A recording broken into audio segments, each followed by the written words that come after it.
नीतीश बाबू आज सुशासन बाबू नहीं, बेकाबू बाबू बन चुके हैं। जिस प्रकार की ओछी, निम्न स्तर की, घटिया और महिला विरोधी टिप्पणियां नीतीश बाबू ने वो भी विधानसभा के पटल पर की है, ये केवल भाषा या गलत बयानी का मामला नहीं है। ये एक निम्न स्तर की मानसिकता और महिला विरोधी मानसिकता का परिचय है।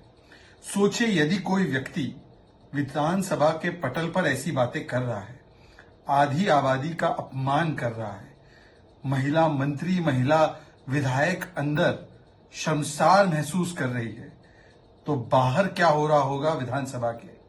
किस प्रकार का जंगल राज छा चुका होगा, जिसमें कि महिला सुरक्षा को लेकर कितनी चिंताएं हैं। और इस बयान को खंडन करने के बदले ममता बनर्जी, प्रियंका वाड्रा, राहुल गांधी, अखिलेश यादव, ये सारे लोग तो मौन हैं, कुछ बोल नहीं पा रहे, खंडन नहीं कर पा रहे, कार्रवाई नहीं कर पा रहे। उल्टा उप मुख्यमंत्री तेजस्वी यादव इसे सेक्स एजुकेशन बता रहे हैं, इसे जायज ठहरा रहे हैं। ये उनके एजुकेशन का स्तर दिखाता है, अगर ये उनके लिए सेक्स एजुकेशन है। इस प्रकार की मानसिकता इंडी गठबंधन में बड़ा कॉमन है, सामान्य है, इसीलिए जायज ठहरा रहे हैं या मौन बैठ रहे हैं।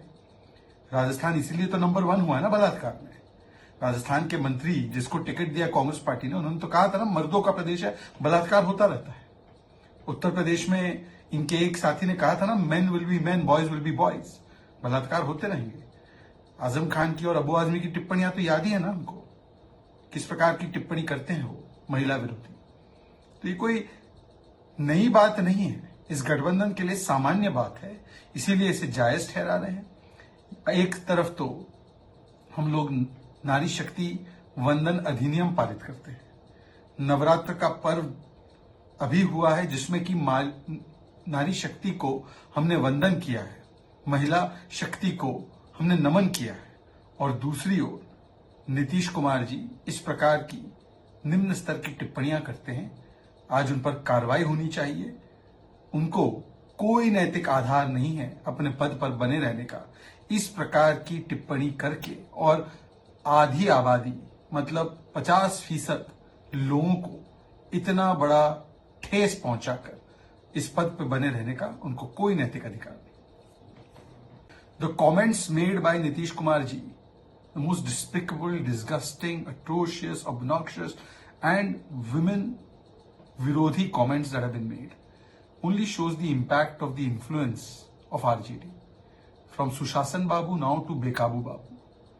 This kind of commentary only shows that if they think like this and speak like this in the assembly, imagine what is the plight of the women in the state of Bihar, in the jungle raj that has been created in Bihar.